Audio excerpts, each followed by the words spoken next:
नमस्कार दोस्तों, आप सभी का स्वागत है कहानी अनुराग में। चैनल को अभी तक सब्सक्राइब ना किया हो तो कर लीजिए, क्योंकि हमारी कोशिश आपको अच्छी से अच्छी कहानी सुनाने की है। दोस्तों, तो आइए आज की कहानी की शुरुआत करते हैं। एक बार की बात है कि राम बाजार में सामान लेने गया। जब राम ने सामान ले लिया था तभी वहाँ पर राम का दोस्त दिनेश भी आ गया। दिनेश ने कहा, बहुत दिनों बाद हम दोनों की मुलाकात हुई है। चलो आज हम किसी अच्छी दुकान चलते हैं और कुछ अच्छा सा खाते हैं। वहीं पास में एक दुकान थी। दोनों उसी दुकान में चल दिए। दोनों उस दुकान पे पहुंच के चाय, समोसा और इडली सांभर का ऑर्डर किया। दोनों ने इडली सांभर को बड़े चाव से खाया। उस दुकान का इडली सांभर बहुत ही प्रसिद्ध था। बातों बातों में दिनेश ने बताया कि एक सरकारी नौकरी के लिए मैंने आवेदन किया है। देखो ईश्वर की कृपा होती है कि नहीं। हम दोनों आपस में बात कर ही रहे थे, तभी उस दुकान में एक और व्यक्ति कुछ खाने के लिए आ गया। देखने में वह काफ़ी गरीब लग रहा था।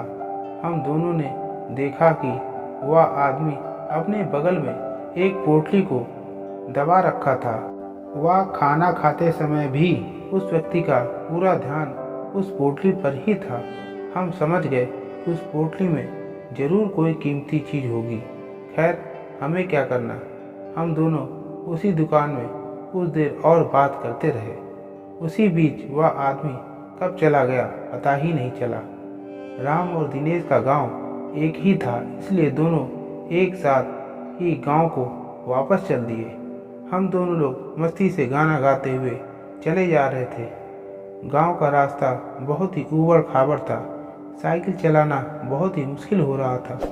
हम लोग गांव पहुंचने ही वाले थे, तभी रास्ते में हमें एक पोटली मिली जो बहुत ही गंदी सी दिख रही थी।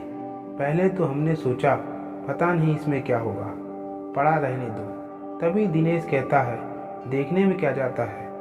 दिनेश ने उस पोटली को उठाया तो वह हैरान रह गया। उसमें तो ढेर सारे पैसे थे।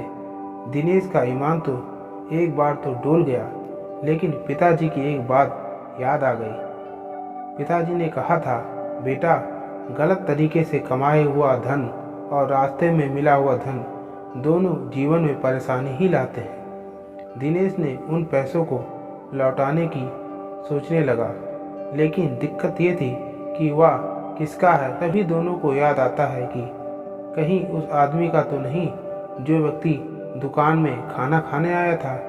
दिनेश ने कहा उसी आदमी का होगा जो दुकान में था। दिनेश ने कहा, राम, उसको ये कैसे लौटाया जाए, हमें तो पता ही नहीं वह आदमी कहाँ रहता है। तभी राम की नज़र उस पोटली पर पड़ी जिस पर एक गौशाला का पता लिखा हुआ था। हम दोनों उस गौशाला पहुँचे तो पता चला कि एक किसान सुबह सुबह ही अपने 2 बैलों को बेचकर यहाँ से कुछ धन ले गया था। हमने वहीं से उस किसान का पता लगा लिया और उसके घर पहुँच गए। किसान बहुत दुखी था और रो रहा था, अब मेरी बिटिया की शादी कैसे होगी।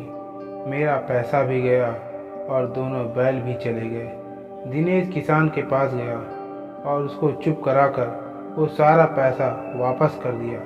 किसान ने कहा, आपने मेरी लाज रख ली, ईश्वर आपको कामयाब करे। उसके कुछ दिन बाद ही दिनेश की सरकारी नौकरी लग गई। दिनेश को ऊपर वाले ने उसकी ईमानदारी का फल दे दिया था। दोस्तों, ये कहानी आपको कैसी लगी अवश्य बताइएगा। अच्छी लगे तो चैनल को सब्सक्राइब करना ना भूलें।